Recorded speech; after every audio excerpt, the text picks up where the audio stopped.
Саламатсыңарбы балдар? Балдар, көгілдір экранның алдында ыңғайлы отырып, азыркы өтө турган сабагыбызга көңүл бөлгүлө.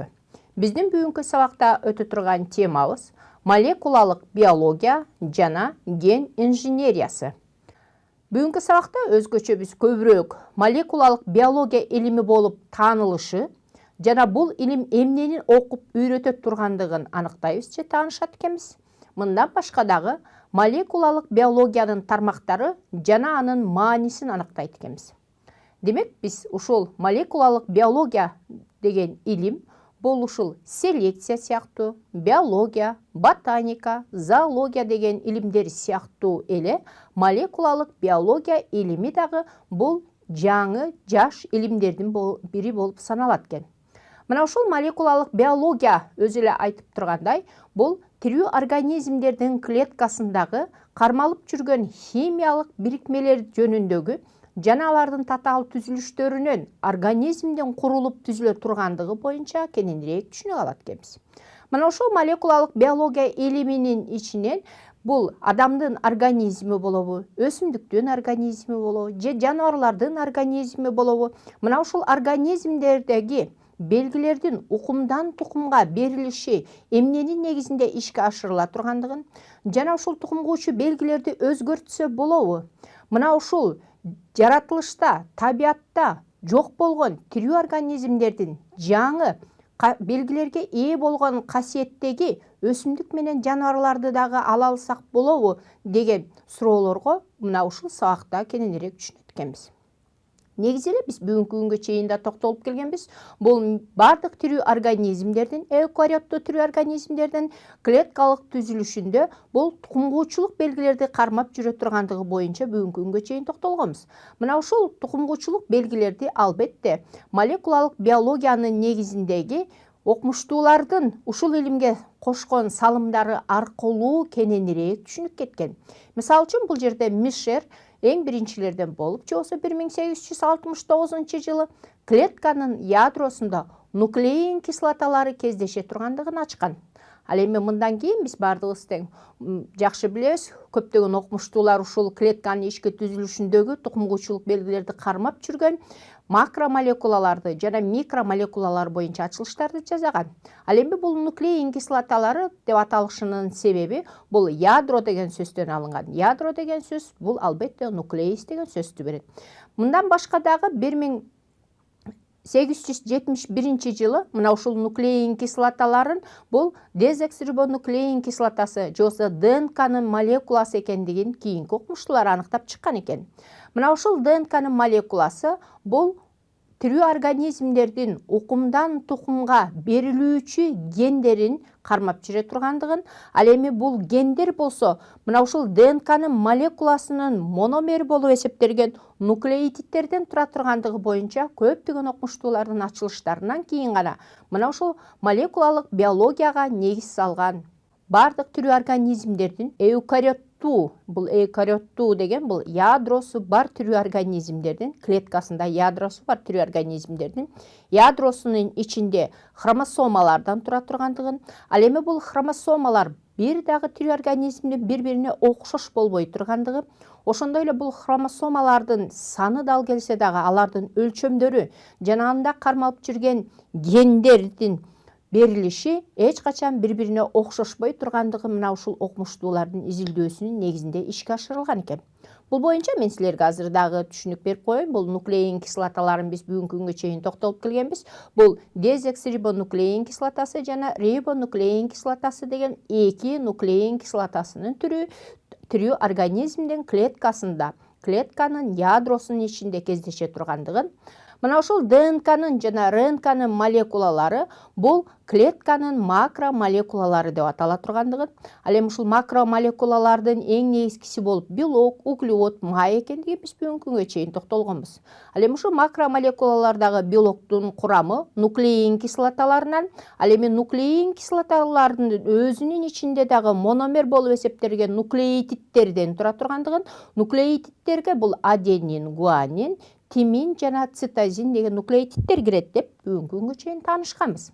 Бул боюнча кененирээк түшүнүш үчүн азыр мен силерге бул тасманы көрсөтөйүн. Демек, ДНКнын молекуласы бардык тирүү организмдерде, эукариоттуу, мисалы үчүн адамда болобу, өсүмдүктө болобу, жаныбарларда болобу, белгилүү бир өлчөмдөгү жана сандагы хромосомаларды кармап жүрөт. Ал эми бул хромосомаларда болсо бир нечеленген гендер кармалат. Ген деген бул ошол тирүү организмдин өзүнө гана таандык болгон бул касиет болуп эсептелет. Башкача айтканда белгилер. Мына ушул белгилер силер көргөндөй белоктун молекулаларынын негизинде түзүлөт экен. Ал эми белоктун молекулалары 20дан ашык аминокислоталардан тура тургандыгын, 20дан ашык аминокислоталары ошол ДНКнын молекуласындагы генетикалык кодду түзө тургандыгын, мына ошол генетикалык коддор ата энесинин белгилеринин кармап жүргөн жыйындысы, ал эми ата энесинин кармап жүргөн белгилеринин жыйындысы улам кийинки муундарга бериле тургандыгы боюнча биз бүгүнкү күнгө чейинки сабакта дагы токтолуп келгенбиз. Мына ушул организмдеги белоктун эң негизги аткарган кызматынан көз каранды болот экен. Башкача айтканда, молекулалык биология бул тирүү организмдердеги белоктордун аткарган кызматына жана алардын түзүлүштөрүнөн көз каранды болот экен. Мына ушул организмдеги белоктун эң негизги аткарган кызматтары кайсы кызматтар деген суроо туулат. Албетте, биринчи бул белок организмде же болбосо клеткада химиялык реакцияны тездетүүчү гормондорду жана ферменттерди пайда кылып турат. Мындан башка дагы мына ушул организмдеги татаал заттарды жөнөкөй заттарга сууну кошуп алып, кычкылтекти кошуп алып, жөнөкөй заттарга дагы ажыратышы мүмкүн. Мындан башка белоктор организмде пайда болгон заттар, ушул белок организмде пайда болгондон кийин ал кыймылдаткыч функцияны аткарышы мүмкүн, курулуш материалын түзүшү мүмкүн. Мисалы үчүн, кыймылдаткыч болгондо булчуңдарды кыймылдатуучу белоктор болушу мүмкүн. Ошондой эле ферменттер бөлүнүп чыгышы мүмкүн, гормондор бөлүнүп чыгышы мүмкүн. Мына ушулардын баардыгынын тең курамы белоктун молекулаларын түзөт экен. Мындан башка дагы клетканын ичинде түрдүү бөлүкчөлөрдү пайда кылат экен. Түрдүү бөлүкчөлөр деген биз баардыгыбыз тең жакшы билебиз, алар органоидтер. Органоидтерге мисалы үчүн митохондра, лизосома, же болбосо Golgi комплекси, эндоплазмалык торчолор, рибосомалар деп келгенбиз. Мына ушул бөлүкчөлөрдү пластидалар ушул белоктун молекулаларынан түзүлгөн бөлүкчөлөр болуп саналат экен. Бул азыркы күндөгү адамдардын жашоосундагы талаптарга жооп бериш үчүн мына ушул молекулалык биология бүгүнкү күндө абдан өрчүп жаткан экен. Мына ушул молекулалык биологиянын эң көптөгөн тармактары бар экен. Мисалы үчүн, бул традициялык тармак жана ошондой эле ген инженерия тармагы. Мына ушул молекулалык биологиянын традициялык тармагынын жана ген инженериялык тармагынын жардамы менен бүгүнкү күндөгү адамдын өзүнүн жашоосуна, талабына жооп бергидей өсүмдүктөрдүн сортторун жана жаныбарлардын жаңы породаларын алсак болот экен. Традициялык тармак болгондо бул, мисалы үчүн, биз баардыгыбыз тең жакшы билебиз, бүгүнкү күнгө чейин өсүмдүктөрдүн селекциясы жана жаныбарлардын селекциясы деп токтолуп келдик.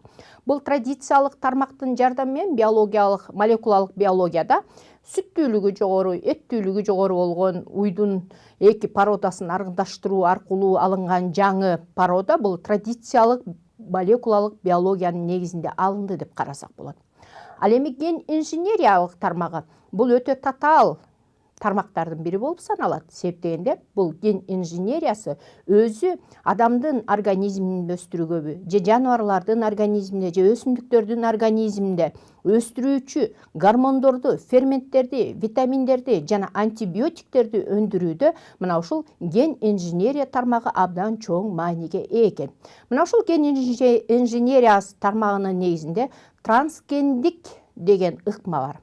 Трансгендик ыкманын жардамы менен, бул жерде ГМО деп турат, бул ГМО деген гендик модификацияланган организм дегенди түшүндүрөт. ГМОдо же болбосо трансгендик ыкманын жардамы менен бул бир түргө кирген организмдин клеткасындагы ядрону башка бир түрдөгү организмдин клеткасындагы ядросуна куюштуруу аркылуу жаңы кандайдыр бир ферментти, гормонду, витаминди алсак, бул трансгендик ген инженерия ыкмасы болуп саналат. Мисалы үчүн, буга соматотропин деген гормондун алынышы. соматотропин деген гормон бул сөөктү тез өстүрүүчү гормон. Бул гормонду ушул ген инженерия тармагы менен трансгендик ыкманын жардамы менен алышкан. Кантип алышкан? Мисалы үчүн, соматотропин деген гормонду алыш үчүн бул эң биринчи ичөткөк бактериясын алган. Ичөткөк бактериясынын ичине сөөктү өстүрүүчү гормондорду, же болбосо соматотропин гормонун пайда кылыш үчүн башка тирүү организмдеги гипофизден бөлүнүп чыккан ушул гормонду кошкон ичөткөк бактериясына. Ал эми ичөткөк бактериясы ар бир 20 минут сайын улам бөлүнүп жаңыланып турат.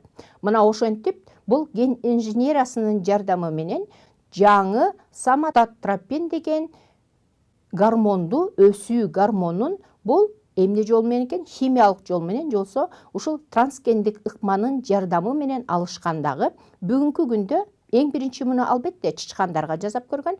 Буну келемишке сайган кезде ал келемиштин сөөгү ушунчалык тез өскөн. Негизи соматотропин гормону адамдарда бул гипофиздин таасир этишинин негизинде бул гормон өзү эле организмде бөлүнүп чыгып турат. Өзгөчө бул сөөктү өстүрүүчү гипофиздин бөлүп чыгарган гормону адам уктап жаткан кезде. Көбүнчө сөөктүн өсүшүн бардыгыбыз тең жакшы билебиз. Бул адам төрөлгөн күндөн баштап 27 жашка чейин сөөктүн өсүшү дайыма калыптанып турат. Ал эми ушул сөөктүн өсүшүн жөнгө салып туручу гормон биздин ушул ортоңку мээ менен аралык мээнин жардамындагы гипоталамустун жанындагы жайлашкан гипофиз деген без бул гормонду көбүнчө адам уктап жатканда түнкүсүн бөлүп чыгарат экен. Эгерде ушул түнкү уйкусу бузулуп, уктоосу бузула баштаса, анда ал баланын өсүү гормону начарлай баштайт экен, дагы сөөктүн өсүшү начарлайт экен. Мына ушул убакта врачтарга барып кайрылганда, ушул силер көрүп тургандай жасалма жол менен алынган соматотропин деген гормонду берсе, ал сөөктүн өсүшүн тездетиши мүмкүн экен. Демек, бул ген инженериясынын жардамы менен кээ бир алынган гормондорду бүгүнкү күндө адамдар өзүнүн жашоосунда колдонуп келет. Мисалы үчүн, буга биз бардыгыбыз тең жакшы билебиз, инсулин деген гормон. Инсулин гормону бул адамдын организминдеги кандын курамындагы глюкозаны азайтуучу гормон. Ал эми бул инсулин гормонун болсо уйку бези бөлүп чыгарат. Эгерде уйку безинин иши бузулуп калса, инсулин бөлүнүп чыкпай калат дагы, кандын курамындагы глюкозаны ал глюкогенге айландыра албай, кандын курамына кант көбөйө баштайт. Мына ушул канттын көбөйүшүнөн акырындык менен кант диабети деген оор пайда болот. Мына ушул кант диабети оорусу менен ооруган адамдын канынын курамындагы инсулинди, организмдеги инсулинди калыптандырыш үчүн жасалма жол менен алынган инсулинди саюуга туура келет. Бул жасалма жол менен алынган инсулин ушул эле ичөткөк бактериясына чочконун инсулинден алынган гормонду кошкондагы, мына ошол гормонду кошуунун негизинде жасалма түрүндөгү адамдар бүгүнкү күндө ушул кант диабети менен ооруган адамдарга сайылуучу инсулин мына ушундай жол менен алынган экен. Демек, бул молекулалык биологиядагы ген инженерия тармагындагы мына ушул силер көрүп тургандай трансгендик ыкманын жардамы менен кээ бир түр организмден алынган гормондор, ферменттер, антибиотиктер бул адамдын бүгүнкү күндөгү жашоосуна талабына жооп бере алат экен.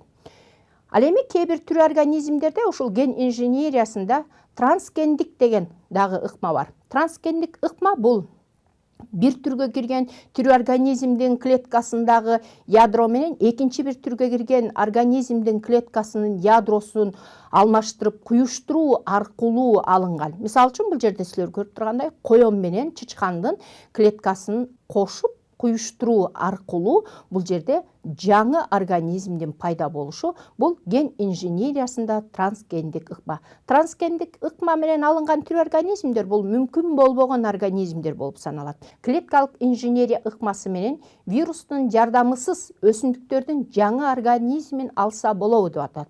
Бул жерде эки вариант турат: ооба жана жок деген.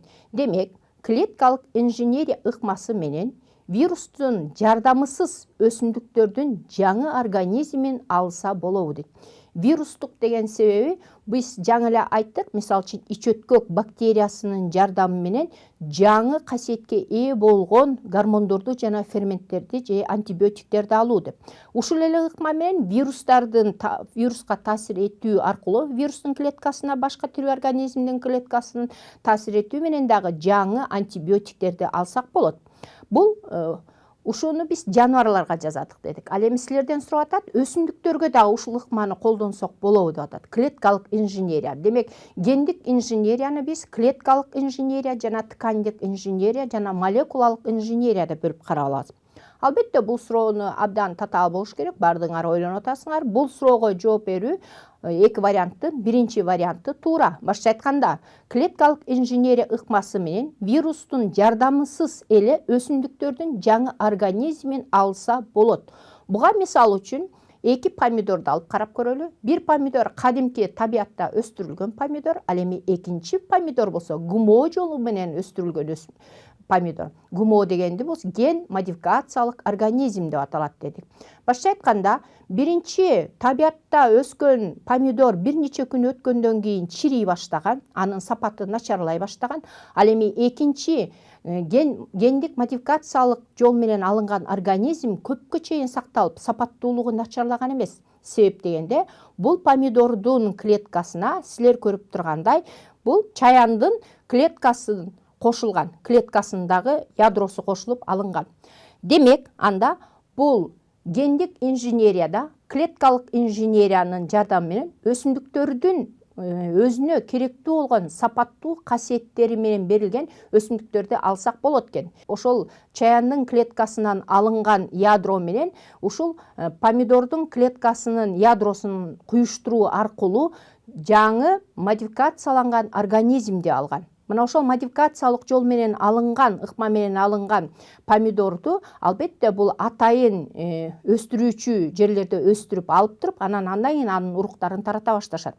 Башкача айтканда, көптөгөн өсүмдүктөр, силер бардыңар жакшы билесиңер, магазиндерде мисалы үчүн бузулбай, өзүнүн сапатын жакшыртып, чирибей көпкө чейин тургандыгын көп билебиз. Демек, бул өсүмдүктөр анда ушул гендик инженерия ыкмасынын жардамы менен алынган өсүмдүктөрдүн уруктарынан тараган өсүмдүктөр деп билсек болот экен.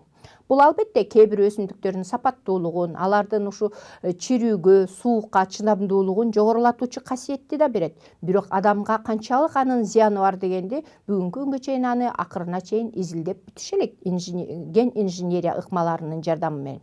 Мына ошол гендик инженерия менен же болбосо ГМО бир организмден башка бир организмди алуу бул ген инженериянын эң негизги максаты болуп саналат экен.